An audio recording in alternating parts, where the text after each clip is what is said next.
এটা হলো মদিনা শরীফের সেই জিন পাহাড়। এই জিন পাহাড়ের ওই পাশে আর কোনো রাস্তা নেই এবং কী আছে আদৌ এখন পর্যন্ত তা আবিষ্কার করতে পারে নাই। আর এই জিন পাহাড়ের সবচেয়ে আশ্চর্যজনক বিষয় হলো এখানে রাস্তায় আপনি যদি কিছু ফেলে দেন তাহলে সেটা নিচের দিকে না গিয়ে উপরের দিকে যাচ্ছে। সম্ভবত আমরা সবসময় কোনো কিছু রাস্তায় ফেলে ঢালু যেদিকে থাকে সেই দিকে যায়, কিন্তু এখানে সবকিছু উল্টো। এখানে সবকিছু যেদিকে উঁচু সেদিকে যাবে, ঢালু দিকে যাবে না। যে কোনো আপনি পানি ফেলবেন, একটা বোতল ফেলবেন বা যে কোনো জিনিস ফেলবেন। আমি এটা ইউটিউবে দেখেই চিন্তা করেছি যখন আমরা যাবো তখন এই জায়গাটা যাবো দেখতে।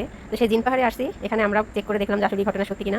এখানে আপনি যদি একটা গাড়ি শুধু স্টার্ট দিয়ে রাখেন, গিয়ার ফেলতে হবে না, অটোমেটিক গাড়ি চলবে। এবং সেটা আমরা যে গাড়িতে গেছিলাম সেই গাড়িটার ক্ষেত্রে হয়েছে, ড্রাইভার শুধু স্টার্ট দিয়ে রাখছিল কিন্তু কোনো গিয়ার ফেলতে হয় না, গাড়ি অটোমেটিক চলতে আস্তে আস্তে চলতে চলতে একদম ফুল স্পিডে গাড়িটা চলে।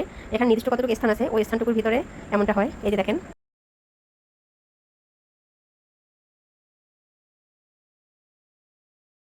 পানিটা ফেলা হয়েছে কিন্তু যেদিকটা উঁচু সেদিকে পানিটা যাচ্ছে, কিন্তু ঢালু যেদিকে সেদিকে যাচ্ছে না। এটাকে সবাই জিন পাহাড়ি বলে, কিন্তু এর কাহিনী কি, এটা কেন বা কিসের জন্য হচ্ছে এটা কেউ এখন পর্যন্ত বলতে পারেনি। অনেক চেষ্টা করা হয়েছে জানার জন্য, কিন্তু এখন পর্যন্ত এর কোনো সুষ্ঠু সমাধান পাইনি। এবং ওই যে পাহাড়টা দেখছেন, পাহাড়ের ওই পাশে যে কি আছে তাও আজ পর্যন্ত কেউ বলতে পারে না, কেউই জানে না ওই পাশে কি আছে। আমরা অনেকক্ষণ ছিলাম, দেখলাম একদম নিরিবিলি। আমরা যেখানে গাড়ি থামিয়ে দাঁড়িয়েছি তার ওই পাশে আর যাওয়া যাবে না এবং তার একটু দূরই রাস্তা শেষ, এরপরে আর কিছু নেই।